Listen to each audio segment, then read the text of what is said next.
Բարև բոլորին, այսօր ուզում եմ խոսել առողջապահության մասին, այնպես է ստացվել, որ վերջին ժամանակահատվածում մի քիչ շատ ենք շփվել բժիշկների հետ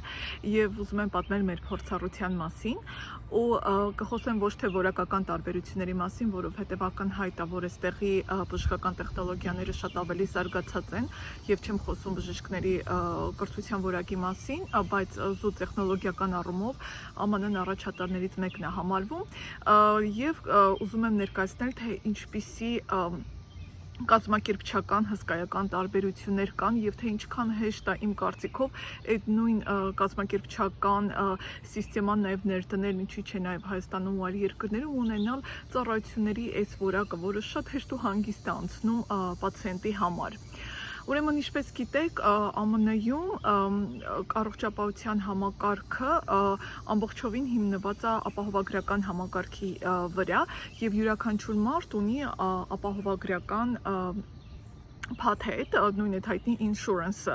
Իհարկե կան միլիոնավոր ամերիկացիներ, որոնք insurance չունեն, որովհետև չեն կարողանում գնել կամ աշխատատունը չի տրամադրում, բայց ընդհանուր ազգաբնակչության քանակով այդ թիվը այդքան մեծ չի կազմում, թեպետ դրանք միլիոնավոր մարդիկ են։ Ամեն դեպքում ամբողջ համակարգը հիմնված է ապահովագրական հիմքի վրա և ես միշտ ասում եմ, որ Աստված չանի մարդ հիվանդանա ու ապահովագրություն չունենա, որովհետև բժշկությունը շատ թանկ է այստեղ, սարսափելի թանկ է։ Ապահովագրության տարբեր համակարգեր գոյություն ունեն, հիմնականում աշխատանքի վայրում են մարդիկ իրենց ապահովագրությունը ստանում, եթե ունենում են հիմնական աշխատանք կամ եթե իրենց սեփական աշխատանք ունեն կամ աշխատանքի վայրը չի տրամադրում ապահովագրությունը և իրենք հնարավորություն չունեն գնելու այն, ապա կա այդ Obamacare հայտնի ապահովագրական համակարգը, որտեղ դու կարողանում ես գնել ապահովագրություն և իր կեսից ավելին սովորաբար վճարվում է պետության կողմից, օրինակ եթե քո ապահովագրությունը արժի, ասենք $350 ամսական, ապա եթե դու գրում ես Obamacare-ի միջոցով, ապա օրինակ դու վճարում ես, ասենք $150 ու այդպիսով հնարավորություն է տրվում, որպեսզի մարդիկ կարողանան ապահովագրություն ձեռք բերեն։ Իհարկե ցանկացած ապահովագրություն ունի իր ծածկույթի շրջանը, կան շատ լավ և շատ թանկ ապահովագրություններ, որոնք գրեթե ամեն ինչ փակում են, կան ոչ այդքան, որոնք որոշակի բաներ են փակում, բայց ամեն դեպքում ապահովագրություն ունենալը շատ պարտադիր է, որովհետև Աստված չանի մի բան լինի, միայնակ անհնար է դրա տակից դուրս գալ, եթե դու չունես ապահովագրություն։ Այդ շատ կարևոր է։ Օրինակ մենք այս վերջերս այնպես էր պատահել, որ ամուսնուս մոտ խնդիր էր, որ մենք միանգամից պետք է գնայինք ուրեմն այդ emergency room-ը, որտեղ որ առաջին օգնություն են տալիս և բառացիորեն իրենք արել էին հետևյալը, որ այդպես երբ որ մենք մտանք հիվանդանոց, իրեն անմիջապես տարան այդ սենյակը և 4-5 բժիշկ միանգամից հավաքվեցին, վայ տեսնենք ինչ ա եղել, խառնվեցին իրար, մի խոսքով այդ ամբողջ առաջին օգնություն էին ուզում տային, այնտեղ փառք Աստծո որևէ լուրջ բան չկար և իրենք ուղղակի վերջում մեզ այնտեղ պահեցին մի ժամ այդ սենյակում, վակցինա սրսկեցին և նկարեցին այդ հատվածը ու այդպես թողեցին, մենք եկանք տուն ու դրանից հետո գալիս է հաշիվը այդ մի ժամը այնտեղ մնալու $4500 կարգի ու եթե մենք insurance չունենայինք, պատկերացրեք, որ միանգամից այդ $4000 տանու վճարումից ինչ մեծ թիվ է, երբ որ դու քո բյուջեից պետք է միանգամից այդ ամեն ինչը տաս, դրա համար insurance ունենալը դա պարտադիր է այստեղ։ Հիմա մի փոքր այն մասին, թե ինչ սիստեմայով է աշխատում այստեղ բժշկական համակարգը, ընդհանրապես ինչպես են բժիշկներն ընտրվում, ինչպես ես դու պայմանավորվում բժիշկների հետ և այդ ընդհանուր աշխատանքը ինչպես է տարվում։ Ուրեմն, երբ որ դու գնում ես քո insurance-ը, այդ insurance-ը ունի այն բժիշկները, այն հիվանդանոցները, որոնց հետ նա աշխատում է և եթե դու ուզում ես, որպեսզի ապահովագրական քո այդ փաթեթը որոշակի գումար վճարի քո համար, ապա դու պետք է ընտրես այդ բժիշկներից, որպես կանոն այդպես է լինում։ Եվ դու սկսում ես օգտվել այդ բժիշկների ծառայություններից, ուրեմն սովորաբար այստեղ լինում է ընտանեկան բժիշկ, որի մոտ դու գնում ես տարին մեկ անգամ, իրեն կատարում են այդ տարեկան հետազոտությունները, արյան անալիզ եւ սովորական այդպես թերապևտի հետազոտություններ եւ կան նաեւ այդպես ավելի մասնագիտական բժիշկներ, եթե դու կարիք ունես, ու էլի դու պետք է ընտրես այդ փաթեթի ծածկույթից, որպեսզի ապահովագրական համակարգը կարողանա իրենց աշխատել ու վճարել քո համար որոշակի բաժինը եւ անշուշտ դու ես վճարում միշտ որոշակի հատված Սովորաբար այդպես է բժշկի ընտրությունը կատարվում եւ իհարկե նաեւ նայում են որպեսզի այդ հիվանդանոցը քո տան կողքին լինի, այսինքն այդ քո տարածքում լինի Այնուհետև ինչպես է աշխատանքը բժշկի հետ կարգավորվում, այստեղ բոլոր բժշկական համակարգերը ունեն հաճախորդի կամ պացիենտի on-line տարբերակ գրանցման, որտեղ պահվում է հաճախորդի կամ պացիենտի ողջ հիվանդությունը, պատմությունը հիվանդության, ինչ տեղորայք է օգտագործում վերջին անգամ, երբ է հետազոտվել, ինչ, մի խոսքով այդ ամբողջ ինֆորմացիան ունեն եւ դու որպես հաճախորդ դու դրան էլ մուտք ունես, որովհետեւ ցանկացած բան այնտեղ միշտ գրվում Եվ այդ սիստեման միշտ բոլոր հիվանդանոցները իրար հետ կարողանում են մուտք ունենալ, օրինակ եթե մի հիվանդանոցի բժշկի հետ աշխատելուց հետո դու գնում ես մյուս բժշկի մոտ, իրենք այդ կապը արդեն ունեն ու կարիք չկա այդ թղթաբանությունը տանելու այնտեղ, որ ինքը ծանոթանա, ինքը միանգամից քո անունը գտնում այդ սիստեմայում ու քո ամբողջ պատմությունը այնտեղ բացվում է, որը իմ կարծիքով այդպես չափազանց հեշտ սիստեմա է ու կարիք չկա այդ ամբողջ թղթաբանությունը, տպագրությունը, այդ գրելու կուլտուրա Հա, օրինակ ես հիշում եմ, երբ որ մենք Հայաստանում ենք բժշկի գնում, միշտ ամեն բժիշկ իր բլանկի վրա էր լրացնում ձեռագրով, հետո դու այդ ամեն ինչը պետքա տանես մյուս բժշկի մոտ, հետո մյուս բժիշկը այդ բլանկը գրում է իր վրա ու դու ունենում ես մի ասենց մեծ բան, անուն ինչա, folder, որտեղ դու գրում ես այդ քո ամբողջ ինֆորմացիան ու պահում ես։ Բացարձակ դրա կարիքը այստեղ չկա, ամեն ինչ on-line է ու ամեն բժիշկ, եթե դու գնում ես ինչ-որ թեստ հանձնելու օրինակ, նախ այդ ամեն ինչ անմիջապես հայտնվում է քո այդ սիստեմայում, որ դու տուն ես հասնում, արդեն անալիզները այնտեղ դրած է, դու կարող ես բացել ու նաև բժիշկը այնտեղ գրում է իր դիտարկումներ, այսինքն միանգամից ու տեսնում ես տանը նստած ու ցանկացած այլ բժիշկ, որը քո հետ պետք է աշխատի հետագայում, այդ ամեն ինչի մուտք ունի։ Այդ իմ կարծիքով չափազանց հեշտացնում է կյանքը ու ես միշտ մտածում ինչի հնարավոր չի այդ անել օրինակ Հայաստանում, որովհետև դա ընդհանրապես ինչ որ հաճախորդների սպասարկման ծրագիր է, այդտեղ բացարձակ բարդ բան չկա, ինձ տենց է թվում։ Նույն այդ սիստեմայի միջոցով դու նաև աշխատում ես քո բժշկի հետ, եթե դու ուզում ես որևէ հանդիպում կամ հերթական քո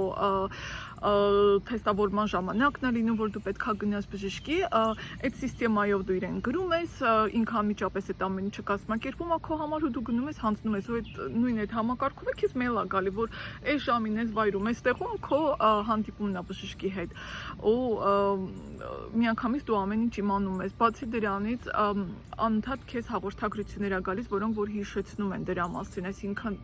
մոռանալու որևէ տարբերակ չկա ու ամենակարևորը, որ ինձ շատ դուր է գալիս, ասենք այն հետազոտությունները, որ դու պետք է անես ամեն տարի, քո այդ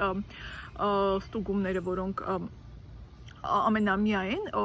ու դու եթե հանկարծ մոռանաս էլ որ ասենք ամեն տարի հոկտեմբերին դու պիտի գնաս քո բժշկի մոտ ստուգես, քեզ միշտ գալիս է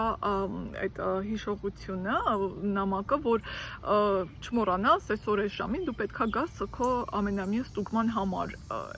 ահա որ հեշտացնում, օրինակ ես անցյալ տարի գնացել էի իմ տեսողության ստուգմանը, այս տարի նույն օրը ինձ եկավ հաղորդագրություն, որ քո տեսողության ստուգման ժամանակն է, չմոռանաս արի ու ես լրիվ մոռացել էի, անկեղծ ասեմ, ու այդպես շատ հեշտացնում է կյանքը, այսինքն այդ առումով էլ շատ լավ է։ Ու ինչպես ես դու դեղորայք այստեղ ստանում, էլի այդ ամեն ինչը արվում է ամբողջովին սիստեմայի միջոցով, բժիշկը այնտեղ գրում է, որ այս պացիենտը ստանում է այս դեղորայքը, ցանկացած այլ բժշկի համար, որի հետ դու աշխատում ես, որպեսզի իրենք ունենան այդ տեղեկությունը եւ երբ որ քո դեղը վերջանում է, դու կարող ես այդ սիստեմայի միջոցով բժշկի խնդրել, որպեսզի ինքը քեզ ուղարկի լրացումը այդ դեղորայքի ընդամենը դու նամակ ես գրում, որ ինձ պետք է լրացում, ինքը միանգամից ստանում այդ ամենը շատ արագ արվում է, այդ էլ է շատ հեշտ կյանքը հեշտացնում ու ամենահետաքրքիրը, որ այստեղ համարյա բոլոր դեղորայքները դու պետք է առնես միայն բժշկի թղթով, թղթ ասել որ նա ինքը աշխատում դեղատների հետ եւ իրենց հաղորդագրություն է տալիս, որ այս պացիենտի համար այս դեղորայքն է պետք ու այլ կերպ դու չես կարող գնել, միայն շատ այդպես այբուպրոֆենն է, որ կարող ես առանց բանի գնել, պրիտոմ շատ ամենացածր դոզայով, վիտամինները, որ կարող ես առանց բժշկի, շատ այդպես թեթև ցավազրկողներ, մնացած համարյա ամեն ինչ միայն բժշկի թույլտվությամբ այստեղ, այդ չգիտեմ լավ է թե վատ է Եվ այդպես, երբ որ քեզ պետք է ու իրենք էլ միշտ նայում են, որպեսզի այդ դեղատունը քո կողքին լինի, դու էլ ասում ես ինձ ավելի հարմար է այս դեղատունը ու իրենք միշտ այդ դեղատներն էլ են այդ սիստեմայի մեջ ու իրենք գրում են, ասենք, պետք է ուղարկել այս դեղորայքը այս մարդուն այսօրվա ընթացքում, այդպես մեկ էլ քեզ զանգ է գալիս, որ ձեր դեղորայքը պատրաստ է, եկեք վերցրեք, կամ էլ է գալիս ոնց որ հարմար է ձեզ ու շատ հեշտ այդ սիստեման, ահա որ հեշտացնում է կյանքը, որևէ խնդիր չկա ու ես այդպես միշտ մտածում եմ ինչի հնարավոր չէ այս ամեն ինչը անել նաև Հայաստանում, որովհետև որ չեմ հիշում այդ ամբողջ ծրագրով գրել է, հետո այդ անհայտ ծրագրով տանում ես դեղատուն, իրանք չեն կարողանում կարդան կամ կարողանում են կարդան ու ասենց մտածում ես ախր այս այնքան հեշտ բան է, ինչի չպիտի արվի ու նաև այն մի հարցը, որ բժիշկների ընտրությունն էլ այստեղ ահագին հեշտացված, որովհետև կան իհարկե լավ եւ վատ բժիշկներ միանշանակ, բայց երբ որ բժիշկը աշխատում է, դու վստահ ես, որ մարդը ավարտել է որոշակի կրթություն ունի, որովհետև չափազանց դժվար է բժիշկ լինել այստեղ, մարդիկ տասնյակ տարիներով սովորում են ու այդ վստահությունն էլ կա, որ բժիշկը ամեն դեպքում լավն է ու ես օրինակ այդքան չեմ տանջվում լավ բժիշկ ընտրելու հարցով, որովհետև ավտոմատ վստահում եմ բժիշկներին, ճիշտ է փառք Աստծո, այդպես ինչ-որ լուրջ բան չի եղել, որ շատ անհանգստանամ, որովհետև ես բնավորությամբ ահավոր անհանգիստ եմ, բայց այսքան ժամանակ ում հետ որ շփվել ենք, բոլորը շատ լավն են եղել ու մի բան էլ այստեղ երբ որ քեզ գալիս է հաղորդագրությունը, որ ենթադրենք 8:15 դու պետքա լինես բժշկի մոտ սպասելու մաքսիմում ժամանակը, երբ որ եղել է իմ համար, դա եղել է 10 րոպեն, մաքսիմում, որ ես սպասել եմ ընդունարանում, միշտ համարյա ժամանակին է եղել, ու իրենք միշտ ասում են 8:15 է 10 րոպե շուտ արի, որովհետև ընդունարանում բժիշկը ընդեղ գրանցում է քեզ, ըստ ընդունարանի աշխատողը, ու հետո դու մատնում ես բժշկի մոտ, ու սպասելը եղել է 10 րոպե, մաքսիմում Ես հիշում եմ, որ Հայաստանում ես ժամերով էի սպասում, որ արդեն էլ նյարդային համակարգս վերջում չէր հերիքում, այդ հերթի մեջ նստած ու այդ որ մեկ էլ կհելներ քույրը իր բլոկնոտի մեջ գրած, արի ես քեզ մի հոգի առաջ տնեմ, այս ժամին կգաս, մի քիչ այնքան բան ասենք, ինչ պիտի տենց լինի, ահա որ հեշտ է, երբ որ կա ամբողջ սիստեման գրանցված ես, այս ժամին դու գալիս ես, վերջ, որևէ խնդիր այլևս դրանում չկա։ Մի խոսքով, այս ամեն ինչը իհարկե նորից եմ ասում, բժշկությունը շատ թանկարժի, շատ թանկարժի, եթե դու ինչ-որ չունես, ես չգիտեմ մարդիկ ինչ են անում, գաղափար չունեմ ես ոնց են կարողանում այդ ամեն ինչը անել, դրա համար այդ պարտադիր ունենալը, այդ